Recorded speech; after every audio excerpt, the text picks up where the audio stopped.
عايزين الصرف الصحي والغاز وعايزين كل حاجه.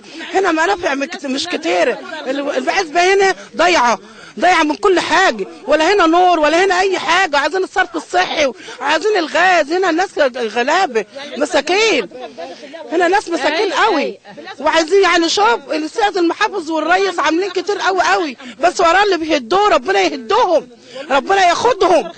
الله يعينوا عليهم يا رب، يا رب يعينوا عليهم بحق جاي النبي. حاجة دلوقتي هنتوجه للكاميرا نشوف الصرف الصحي عامل ازاي، السكة الحديد عاملة ازاي. يعني احنا بنوجه كلامنا للسيد المحافظ يبص للناس ديت بعين الرحمة. ماشي، نتوجه دلوقتي الى الاستوديو. ست من الستات اللي هي تعتبر ام اهل المنطقة، نعرف ايه هي المشكلة كلها. وحبايبك كلهم وحرام ما احنا